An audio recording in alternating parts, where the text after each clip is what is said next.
Asik-asik medyo madigeleng-geleng. Enak-enak cuma geleng-geleng.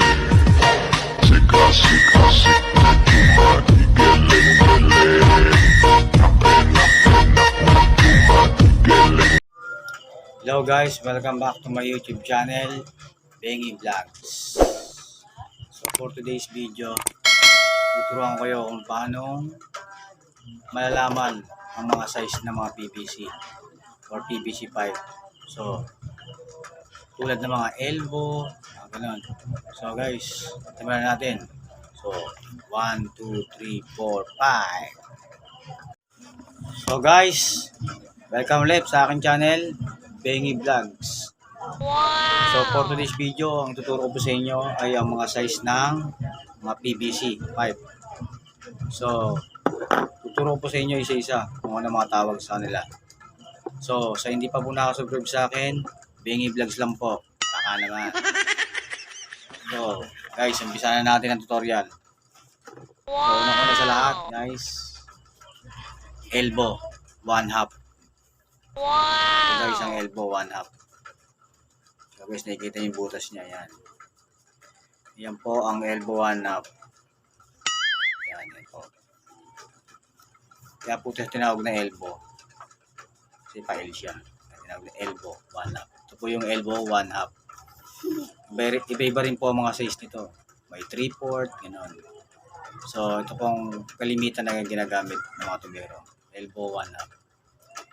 So ito po elbow 1/2. Sunod guys, elbow ulit na 1/2. So guys, kaso iba naman siya. Yung may thread naman siya guys. Ito makikita nyo sa loob. Yun yung elbow na 1/2 na may thread. So ang nilalagay po dito, alam mo natin, di ba? Gripo, diba ganyan. Wow! Galing ah. Yan po ang pinilalagay. Ito yung plug. Ito po yung kinakabit dito sa loob ng 1/2. Kailangan 1/2 din po itong ano nyo, yung pinaka takip. So guys, ito po yung elbow 1/2 with thread. Tawag ito. Elbow 1/2 with thread. PVC blue. So guys, next. Ito naman ang T. So kaya tinawag siya na T. Pag ganun siya guys. Kaya tinawag siya na T. Galing ah. Ito yung T na 1/2.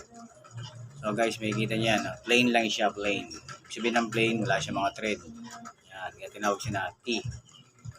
T plain. Yan.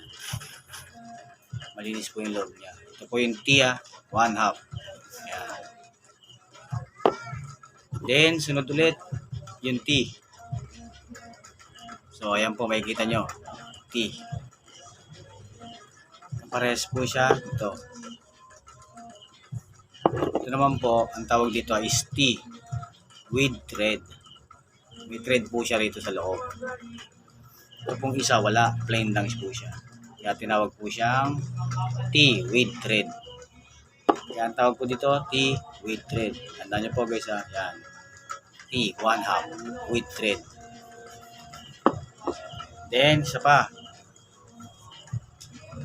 Ito naman, 1/2 din guys. Pangsara sa tubig. Tawag naman dito guys is ball valve 1/2. Ball valve 1/2. So guys, ayan tandaan nyo, may kulay-kulay siyang hawakan. Iniikot lang siya ng ganun. Guys, pag sasara nyo, ikutin nyo lang din, and then sasara na siya. So guys, ganyan lang po Pag nakaganyan po siya straight, open lang po siya. Ayan, makikita nyo yung butas. Pag sinara po natin, makikita nyo yung butas, sasara siya. Ayan po guys, nakatakip po siya. Yan po ang ball valve, tawagin. Nagamit po ito sa loob ng CR o kung saan man. So guys, yan ball valve 1/2.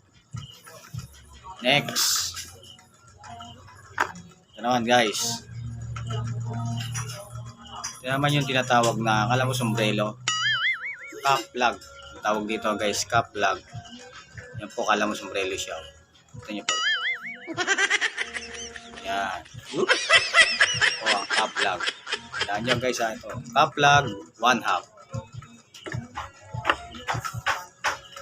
Next.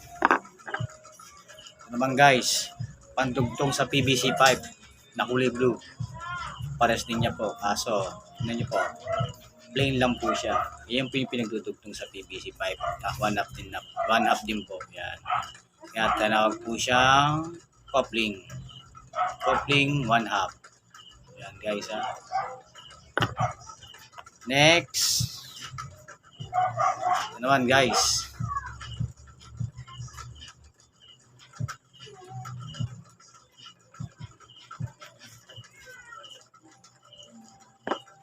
Ano naman guys, 1/2. 1/2 ulit. Adapter. Tawag naman po dito is female adapter. So guys, kasi kaya tinawag siyang female adapter kasi may thread siya rito.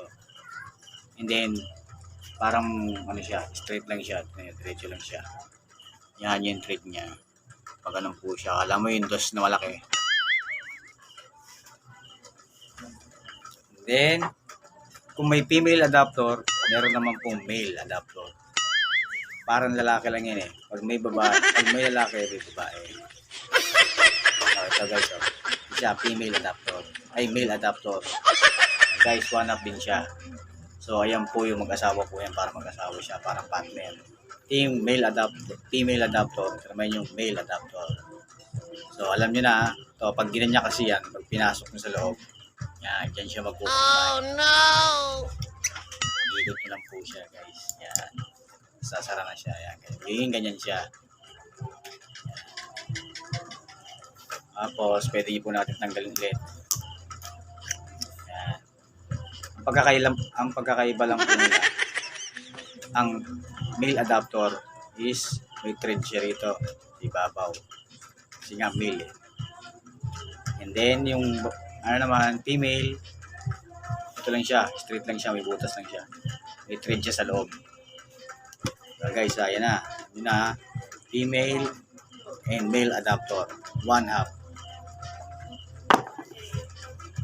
Next, ito naman guys. Ito yung tinatawag natin plug. Nakita ko sa inyo kanina. Pansara ng tubig. Sa mga gripo, gano'n. Ito guys, plug 1/2. Siyempre, pag maglalagay tayo, kailangan natin ng teflon. Wow! Galing yan. Then,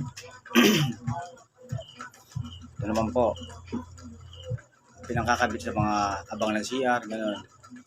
Ito po yung bulb, tawagin. May thread po siya rito. Ayan, pati dito sa magkabilaan. Parang style T rin siya. So, dito po yung kinakabit yung mga lavatory sa kabila. Dito naman yung faucet o bidet. Yan guys. Ayan. Ikutin lang po natin dito para bumukas yung tubig niya. Yan. So guys, ganyan lang po ha. Ito po ang 1/2 double valve. Kaya po siya tinawag na double valve kasi magkabilaan po yung pwedeng lagyan sa kanya. Meron pa po itong isa, yung isang ano lang siya, kunyari parang single lang po siya. Single lang tawag doon. So ganito po yun guys. Ito po yung single niya. So guys, ito po yung single valve. Isa lang po yung thread niya sa gitna. Ayan. Guys, yan. Ito naman yung double valve. Kaya magkaiba po siya. Pero pares po siyang 1/2. Yan. O yung single valve with 1/2. Double valve with 1/2. Guys, yan. Kita nyo maigay guys. So guys, ito naman yung pinalalagay sa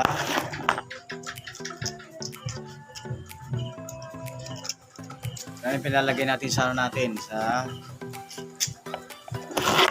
valve.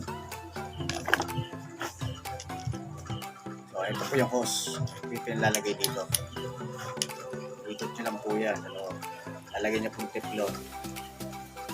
Yan. Kaya po siya naging double valve. Dalawa po yung pwedeng lagay sa kanya. Ganyan po. Ganyan po siya. So, po guys, okay, ganyan siya. Ito po ha. Yan yung maigi guys ha. Ito po yun sa tangke ng CR. Nakakabit, mahaba. Mixi naman po yung sa CR. Yung sa pinakabang ng tubig niya. Guys, ito ha. 1/2. So guys, thank you. Maraming salamat sa mga nakapanood.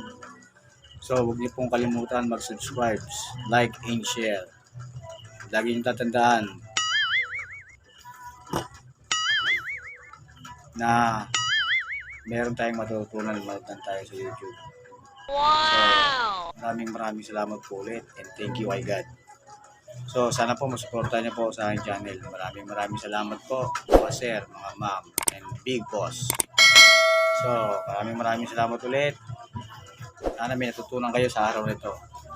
Thank you guys. Don't forget to subscribe my YouTube channel, Bengi Vlogs.